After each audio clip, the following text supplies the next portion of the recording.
going to start with chapter number 13, the conjunctions. तो conjunctions कौन से वर्ड होते हैं बच्चों?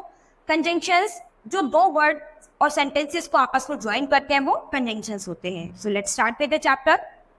A conjunction is a word that is used to join words, sentences and phrases etc. तो conjunctions वो word होते हैं जो आपके वर्ड, सेंटेंस और phrases को आपस में ज्वाइन करते हैं. A conjunction is also used to offer a choice or a state, a reason or cause. तो conjunctions वो है आपकी चॉइस के लिए, किसी स्टेट के लिए, रीजन के लिए और किसी कारण के, उसमें भी ये आपको कोई भी सेंटेंस है वैसा होगा तो उसको आपस में ज्वाइन करते हैं. It performs many functions. इसके बहुत सारे फंक्शंस हैं जिसमें ये काम करते हैं. Look at the following sentences. Seema is tall but Kiran is short. तो यहाँ पर क्या है, एकदम ऑपोजिट आइडिया के लिए आपने कंजंक्शन बट कंजंक्शन का यूज किया है. तो जहां पर आप अपने किसी भी आइडिया, किसी भी थॉट को आप एकदम ऑपोजिट शो करेंगे तो वहां पर आप बट कंजंक्शन का यूज करेंगे. जैसे कि सीमा इज टॉल, सीमा बहुत लंबी है, लेकिन इसी के अपोजिट में अगर आप कहें कि किरण कैसी है, किरण एकदम शॉर्ट है, तो किरण क्या है, छोटी है. सीमा लंबी है, किरण छोटी है, तो इसमें आप बट कंजंक्शन का यूज करेंगे क्योंकि आपने एकदम ऑपोजिट बात कही है. Either sit quietly or go out from the class. जहाँ पर कोई चॉइस हो, कोई कंडीशन हो, वहाँ पर आप और कंजंक्शन का यूज करेंगे.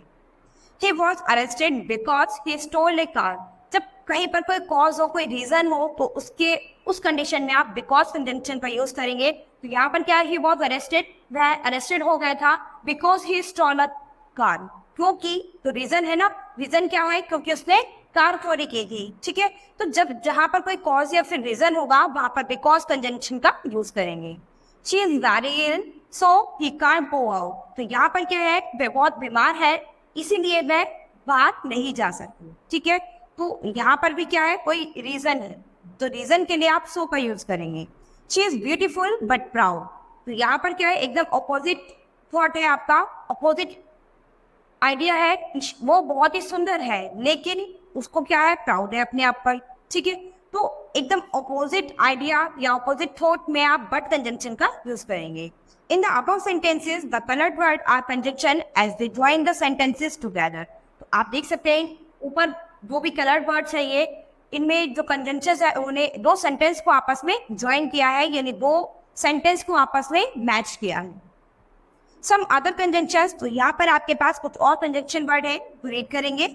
But, or, because, after, before, although, and, either, neither, if, when, as soon as, etc.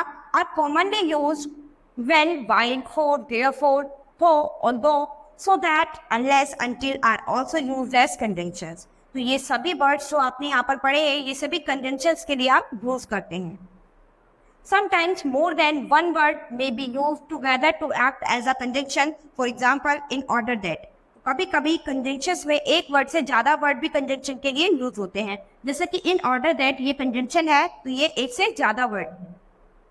Even if, as if, provided that, as well as though, as soon as. तो ये सभी वर्ड क्या है, conjunction में एक से ज्यादा वर्ड है. तो कभी कभी किसी सेंटेंस को आपस में ज्वाइन करने के लिए हमें इन कंजंक्शन का भी यूज करना पड़ता है.